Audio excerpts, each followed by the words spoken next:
guys want a no BS guide to the best controller settings, let's get right into it. We're not going to waste none of your time going over to the controller tab, starting with the inputs. In button layout, I run tactical primarily because before I had a controller with back paddles, I would run tactical because it switches your melee and your slide so that you can slide with your right stick. So all I have to do is press my right stick in to slide. Now, this is what I suggest for somebody like you guys that might not have a controller with back paddles or the back paddle attachment. Now, I highly suggest getting that. I understand it's not always the most budget friendly option for controllers. So if you do not have back paddles, definitely use tactical. Otherwise, it doesn't really matter. You probably have your jump and your slide bound to your back paddles. That's also what I suggest. If you do have back paddles, bind your slide and your jump to your back paddles. On my left side, on my left hand back paddle, I use jump. So when I click on the back paddle, it jumps. And then when I click on the right side, it is my crouch button or my slide. All right, moving on over to stick layout preset default. Stick sensitivity. This one is talked about all the time. What sense should I run? Mark, what's your sense? And I'm going to be honest, it does not matter what somebody else's sense is. Yours is customized to you, but there's a caveat to that. A big but is that most pro players play from about a 1.5 to a 1.8. Anywhere in there is valid. Try out different values. What I wouldn't suggest doing is changing this all the time. Find something that works for you, and a really easy way to test that is literally run up to an object. Let's go up to a mannequin over here. Okay, let's see this mannequin right here. Let's say I'm facing over here. We can just do 90-degree turns. All right, I'm facing right here. The mannequin is right to my left. I'm just gonna flick over to the mannequin.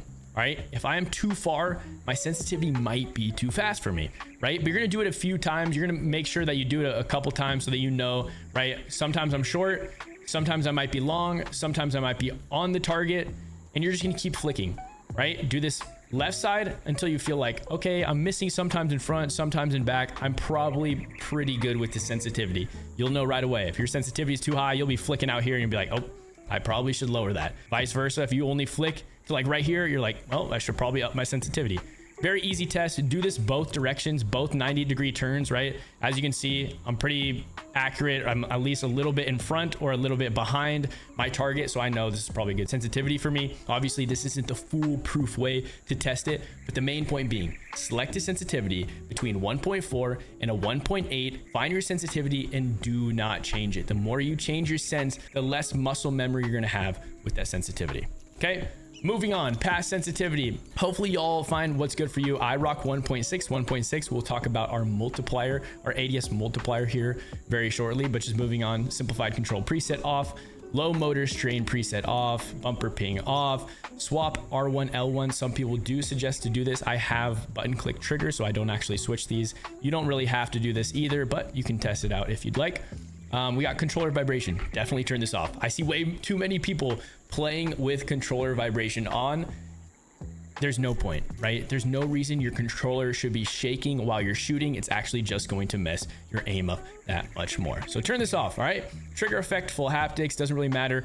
Dead zones, this is an extremely important one and something that people talk about all the time. I'm going to simplify this for you. This is the only advice you need on dead zones, okay? Left stick minimum, both your minimums actually, left stick and right stick, they should be as low as possible without getting stick drift.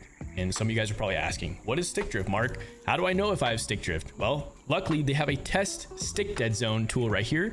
You can activate this on, and then if you see your stick, you can see on the left side right here on my screen right here, you can see if your stick is kind of like drifting out here outside of that middle red zone, that means you need to up your minimum. So basically keep upping your minimum. You might need to play all the way to 10. If you're at about 10, 11, and you're still getting that stick drift and it's still like pushing outside of that middle red zone that you're going to see right here, if it's still pushing outside of this, that's probably the sign that your controller has way too much stick drift and it's time to invest in a new controller. But my simple advice here is on both of the minimums, put it as low as you can without getting stick drift. All right. My controller doesn't really have stick drift at the moment, so I have it all the way down to a 2. It's a newer controller. Then left stick maximum. Left stick is your movement stick. So for what some of you guys haven't done yet is actually lowered that a little bit. I play at 70, anywhere from about 65 to 80 is a really good target to start at if you guys want to test some lower maximums out on your left stick. But what that does is basically, if I'm going into the sprint right, and I'm sprinting with my left stick, I am going to get to my sprint actually faster than somebody with that 100 dead zone because I don't need to push my left stick quite as far to get there, right? I'm getting to that fast sprint, that tactical sprint, even faster because I've lowered that maximum. Okay, so what I want you guys to do is actually lower your maximum for your dead zones here. Okay, just on your left stick. For your right stick, leave it at 100. You want the full range for your aiming stick. As far as left trigger and right trigger here, put those all the way down to 0. You don't want any delay when you click your left or right trigger. When you aim in or you're shooting, you do not want any delay, so put those both at 0. Next section here, moving over to the aiming tab and clicking on show more under sensitivity multiplier. The only one you're going to want to change here is the ADS sensitivity multiplier. So once again, I told you my sensitivity is 1.6, 1.6, and I play on a sensitivity ADS sensitivity multiplier of 0.9. That's basically going to slow down my ADS a little bit more than that 1.0 value that it defaults at. And the benefit here is, once again, you can go around aiming at different targets, and you're going to actually notice when you're aiming at moving targets is when you'll notice this the most in game. If you are overcorrecting, you're going to want to lower that ADS multiplier. Okay, this is just a good multiplier for me that I feel like I can really control my ADS speed and my sensitivity there. So that's what I have mine set at, is 0.9 under this sensitivity multiplier. Remember, ADS sensitivity multiplier. You really shouldn't drop it any lower than like a 0.8. I wouldn't suggest doing anything lower than that, and I also wouldn't go over a 1.0 value. A lot of people just like their 1.0 value. That's perfectly fine. Pros play it on 1.0,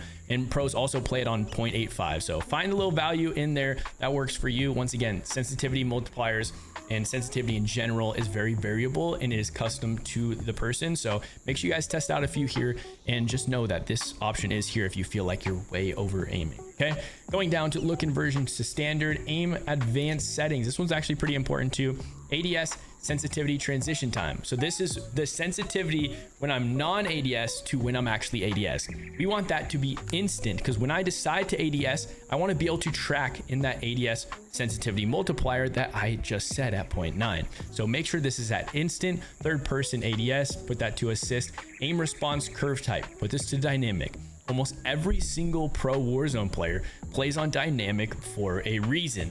It is the smoothest curve. It feels the best. Some people like to play on linear, but the majority of the players are playing on dynamic. Just put your thing to dynamic. Don't try to overcomplicate this. Also leave this at 1.0. I've seen a lot of different things out there on YouTube and different advice. Just leave this at 1.0. I would say majority, if 90 to 95% of Warzone pros play on dynamic 1.0. Okay. Custom sensitivity per zoom, go ahead and turn this off unless you guys actually want to customize your zooms for your sniper rifles or etc. I just leave those default. Going down, target aim assist, obviously we want this on. I actually have this favorited. If you see here, I can press triangle and it's going to put that little star on target aim assist. I have this favorited so that I can actually toggle this. If I go up to my quick settings here, I have target aim assist right here. I can just toggle this on and off when I'm warming up. Sometimes I like to turn my aim assist off, like you guys know if you've watched our drills or our warm-up series here. So I like to turn my aim assist off. I just put that under my favorites. But going back down to motion sensor behavior. Okay, this is a funny one. If anybody has told you to turn this on or mess with any of these settings to increase aim assist or anything, it's BS. Turn this off. Anything in this advanced settings will be completely void. So turn this off and don't worry about the rest of the settings. All right, moving over here to movement. Now this is a really important section. If your game feels really clunky, this should change the game for you. All right, sprint assist, go to tactical sprint assist, make sure that's on. Go to show more, make sure your delay is all the way down to 0. Very important setting. Sideways, sprint assist, and backwards, make sure both of those are on. Mantle assist off, crouch assist off, corner slice on. I have mine on. This is actually a preference setting. It just kind of tilts your character while you ADS around corners. This doesn't actually show more or less of your character model to the enemy. So this is really just preference. I like it on. I see pros play with it both on and off. So go ahead and choose that for you.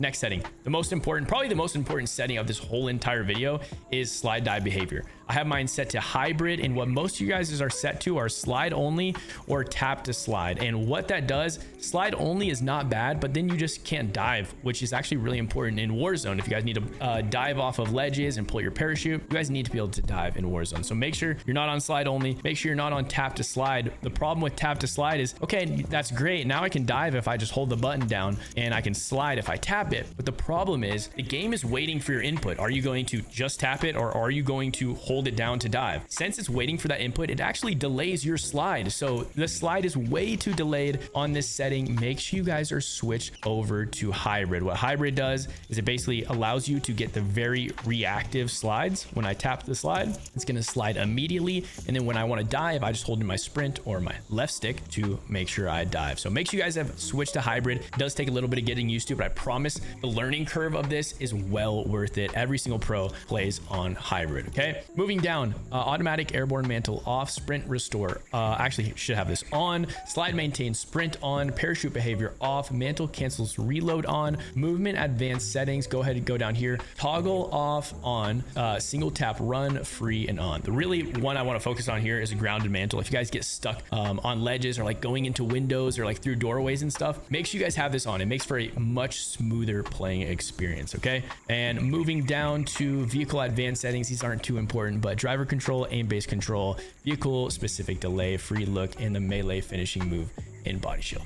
Moving over to our last tab here, the combat tab, aim down sight behavior to hold weapon mount activation, ADS plus melee, hold melee, prioritize finishing move. This is kind of just a preference one. Armor plate behavior, definitely apply all. C4 detonation, 1x1 equipment behavior, hold, manual fire behavior, press. Going into the combat advanced settings, if you go down here, these are kind of all just copy and paste my settings here, but I will say you need this off. Sprint cancels reload. Make sure you have that off, or it'll be super annoying to try to reload. Okay, and then we also have interact reload behavior. If you guys are playing Warzone, which if you're watching this video, you probably are getting these settings for Warzone, make sure you have prioritize interact. And what that's going to do is going to allow you to pick up things just by tapping it. You're going to go up to loot chest. You don't have to hold your interact button down. You can just tap through, loot quicker. And then when you want to reload, make sure you're just holding your square or your X button down if you're on Xbox. Okay, moving down, independent off. Just copy the rest of these settings. The two important ones here are prioritize interact and sprint cancel reload to off. Okay, moving on, we got scoreboard map. This is all just copy and paste. Once again, toggle overlay advanced settings. You guys can go ahead and copy my settings here as well. I do want to cover one more quick thing. If you just want to make your game look better, whether you're on console or PC, go over to interface, go to readability, go to at the very bottom color customization, and go down to color filter. Put this on color filter 2. You can go 1 or 3, but I think color filter 2 is the best. Put your color filter target on both, and then the world and interface intensity to 100. There you have it, the no BS guide on the best controller settings in the game. I hope you guys enjoyed the video. If you did, make sure to hit that like button, subscribe to the channel if you guys are brand new, and until next time, make sure you check out this video right here.